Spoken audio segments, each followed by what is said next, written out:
Hello everyone and welcome to another edition of the Chartered Career Chat series. My name is Sinead Fox-Hamilton and today I am joined by Paul Henry, Institute President. So a very special episode indeed. Paul, thank you so much for joining us. How are you? I'm fantastic, Sinead, and thank you so much for hosting this in conversation with me this morning. I'm very much looking forward to it. Well, I'm looking forward to it also. You're obviously a senior ambassador for our profession, and I've no doubt viewers would like to hear a bit about your career story. So why don't we start at the start? How did you get into the chartered pathway then? Well, doing the accounting degree, and I have to be honest, not having done accountancy at school before, my first year of doing accountancy, it was a bit of a mystery to me. It just didn't come together. I was able to pass all the exams, get through, but it was really in my second year of accountancy that everything fell into place, and it suddenly made perfect sense, and I could see the patterns, the analytical processes, and just without getting too technical, how accountancy comes together. So that then made me sort of very enthusiastic and wanting to further that understanding. And the best way to do that was to progress to a professional accountant. And the preeminent choice in my view is chartered, and therefore I went down the chartered route and joined a firm, Pricewaterhouse, which has now become PricewaterhouseCoopers, and did my training contract with them and qualified there. As frequently happens, just as I qualified, the economy went into recession. And one of the great aspects about being an accountant, and particularly a chartered accountant, is the skills that you learn and the knowledge that you assemble. And I moved into what we called insolvency and restructuring, business turnaround. Yeah. So for a number of years after qualifying as a chartered accountant, I undertook business rescue, business turnaround, and that was great experience. As a very young individual, you are really in running a business and working with the top management, trying to turn around the business, save the business, or unfortunately, if it fails, then you're trying to just realize that the greatest value. But being pretty young, pretty fresh, you actually have great exposure to how a business runs. And that was great. And that really gave me a sense for wanting to get into business myself. That then led on to a couple of years in a venture capital company. So we would all be very familiar with Dragon's Den, but in a very localized scale and backed by the International Fund for Ireland, we were investing in smaller businesses and taking them forward. So that was terrific. One sort of anecdote from that time, my boss at that time said, "Paul, it will cost £1 million to train you." And I reflected and I thought, this would be brilliant. I must be going on some super high-powered courses. What he actually meant was, I will make failed investments to the tune of £1 million before I actually realize what a good investment is. And he wasn't quite right, but he was pretty close. But in that game, you back a number of companies, and your one success will go so well that it pays for all your losses or your companies that didn't progress.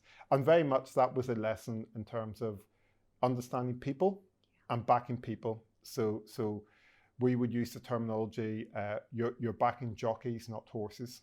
So it's actually the management team that drive the business are the key thing in business. The best idea led by a weak manager will always fail.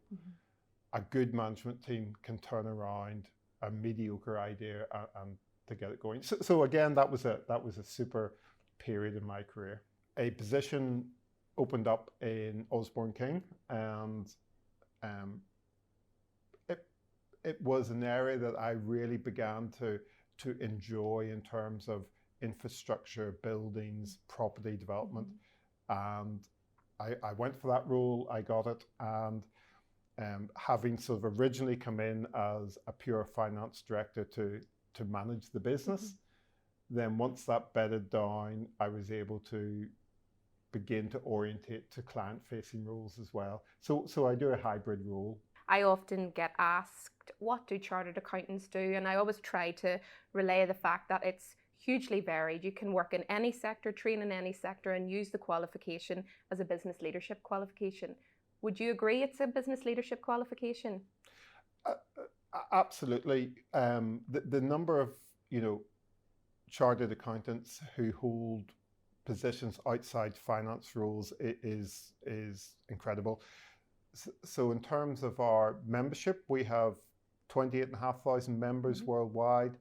Approximately 65% of those are actually in business. So people anticipate that the profession is dominated by what would now be the big four, the KPMG, EY, PwC and Deloitte's. But actually 65% of our members actually work outside those practicing firms. And that's to also credit the mid-tier firms and the small firms as well. So it gives you a grounding, it gives you an experience. Typically, everything ends up on the finance director's desk at some point in time. So you have great exposure to the business, and you understand how business works. You touched on it, Paul, your current role as Institute President. Will you tell us a bit about that? Well, Institute President is a position when I was coming through, I wouldn't have anticipated myself actually ending up as. But one of the things that I began to develop, and I think is very important in any career path, is the network of people around you.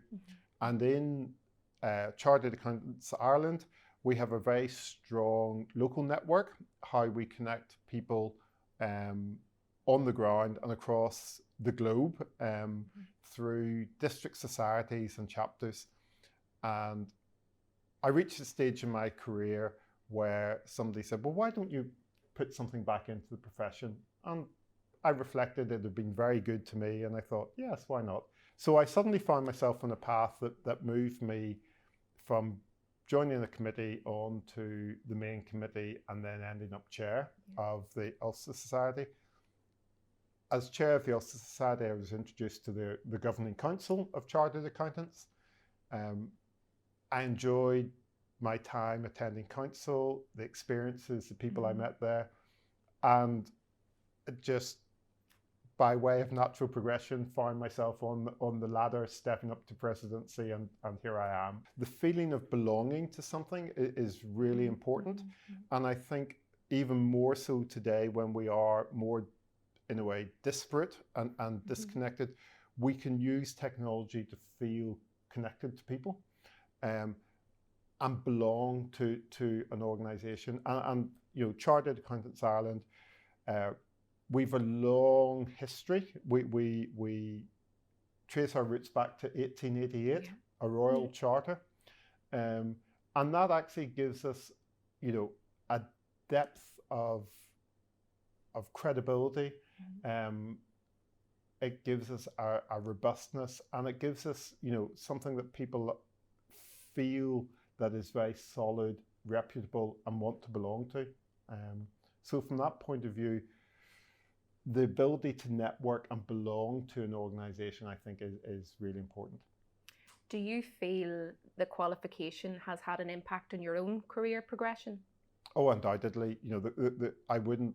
The qualification is it's a standard. It's a globally recognised standard that sets you apart from a lot of other people. And I don't want that to come across in an arrogant way, but it's a mark that people recognise. And having travelled in the role, particularly in North America or Australia, the people who I've networked with there would say if you've any young chartered accountants who want to come out here, we will take them, you know, because they know the training, they know the background, they know the quality of the individual that they're going to get due to the education program that we deliver.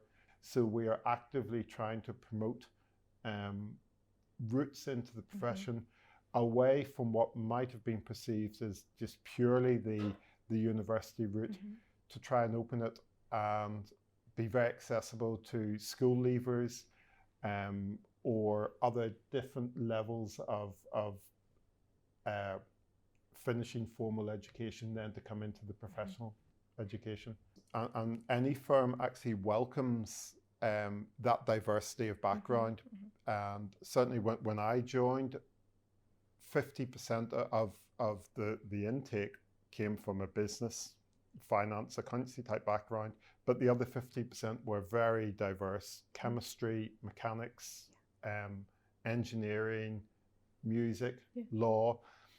And that's really important, because as business advisors, we're advising a very broad sector and very broad community, and people who actually understand can relate much better. So, for example, somebody from a music background will connect much better with the business that's the business that's making guitars or doing musical instruments. Those people will connect. And one of the key lessons that I believe I've learned that you need to possess is communication, that ability to relate to people. And if you talk the same language and if you've come from that background, then that communication is so much easier. In terms of maybe other characteristics or traits of someone's considering the profession, is there any type of characteristic someone should, I suppose, possess coming into this profession? There are, but I would also maybe call out one that people often misinterpret. So often people think you have to be excellent at maths. You don't. You know, you have to be able to understand figures, but you know, are quite capable. So I did maths to what would be GCSE level now, and then did science A levels and then a degree in accountancy. So there is a misunderstanding that you have to be really, really strong with maths credentials. So I'd like to put that one to bed. What you do need, I think, is what I would term an analytical mind, one that enjoys problem solving, and actually one that means that you can communicate, you know, a mind and a personality that you can communicate as well. But problem solving, analytical, and I suppose not just accepting things. You know, you need to have an inquiring mind that wants to actually understand. And does that make sense to me? Because often, just even in my career, I can look at figures or I can look at a proposal, and you can sense that doesn't look right. I don't know why, but that doesn't look right. Would you go back and research that again, or would you go back and give me the backup to that? And thankfully, most times that intuition is right, but it's just a sense that you gather. Thinking of the current climate, Paul, where we find ourselves in, what are the biggest challenges there at the minute for our accountants, you know, in business, in practice? I think the biggest challenges are helping the economy drive forward again. As we come out of this health crisis, in a way, we need to rebuild our economies. And accountants are very well placed to help businesses and take businesses forward and give advice around that. So even in the immediate aftermath of the crisis coming down, it was the accountancy profession that grasped the government supports and were able to interpret those and help their clients capture that support and avail of that support. And as we move forward now, it's helping businesses who might have to reshape, right size to preserve the core business will be instrumental in those discussions. And also, I think helping government drive the economy forward. So bringing our skills and our experience to government to help them, because they have done a lot to help us. We need to now help them drive the economy forward. Paul, thank you so much. Really appreciate your time and appreciate how busy you are. So it has been fantastic to have you along to share all your experiences. Thank you everyone for tuning in, and until next time, take care. Thank you.